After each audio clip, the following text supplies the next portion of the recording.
जो 6 दरखास्तें आज ताहिर सिपरा साहब के पास लगी हुई थी, ये वो दरखास्तें हैं, ये वो बुरी जमानतें थीं जिसमें इमरान खान साहब अदालत में पेश हुए, उन्होंने अपनी ये बुरी जमानत करवाई और वो हर डेट के ऊपर पेश होते रहे और इस बुनियाद के ऊपर ये जमानतें खारिज की गई कि इमरान खान साहब इस डेट के ऊपर अदालत में पेश नहीं हुए।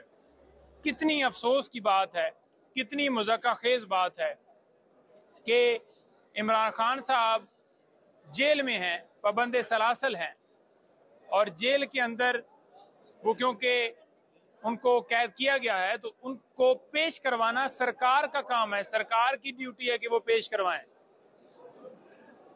जानबूझकर वो नहीं हो रहे कि जानबूझकर वो खान साहब अदालत में पेश नहीं हो रहे।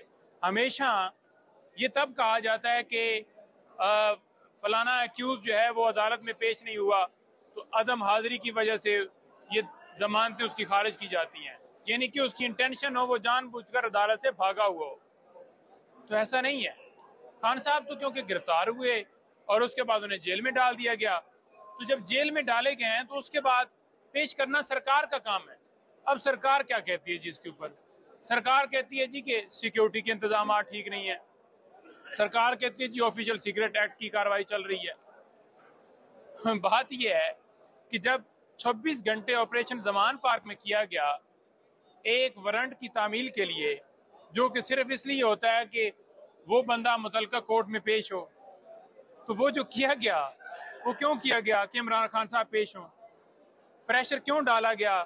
वो सारी कार्रवाई क्यों की गई कि इमरान खान साहब को पेश किया जाए?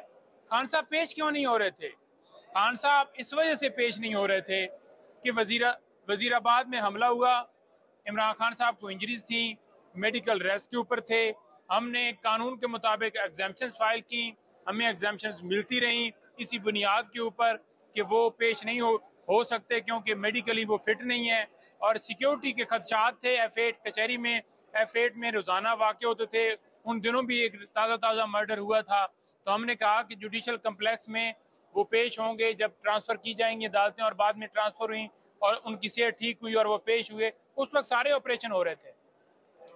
लेकिन आप देख, साइफर केस के अंदर जमानत 9 तारीख के लिए फिक्स हो गई है।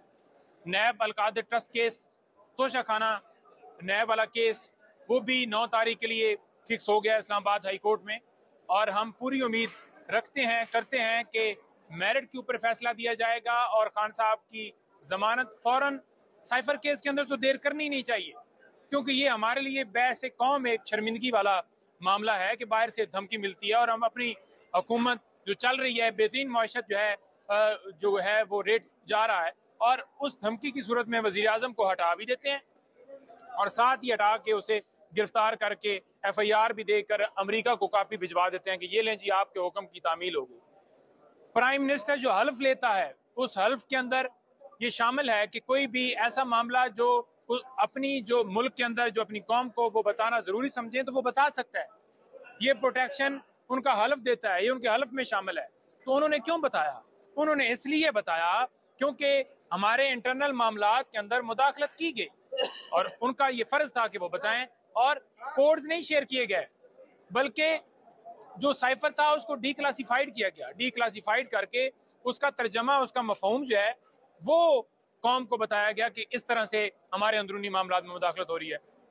अब साइफर केस की समाअत अभी भी हाई कोर्ट के अंदर बेशक ओपन होगी है, बड़ी मैं वाज़ेह करना, कंफ्यूजन है लोगों को कि शायद अब जो है वो जो ओपन ट्रायल होगा, जो ट्रायल कोर्ट के अंदर जो है समाअत है, जो जेल के अंदर है, वो इसी तरह से सीक्रेट हो रही है। उन दरखास्तों के ऊपर फैसला महफूज है, अभी तक उसके ऊपर फैसला नहीं हो रहा। 25 तारीख का फैसला महफूज किया हुआ है। हम ये कह रहे हैं कि अदालत वहां पर अडयाला जेल में जा ही नहीं सकती।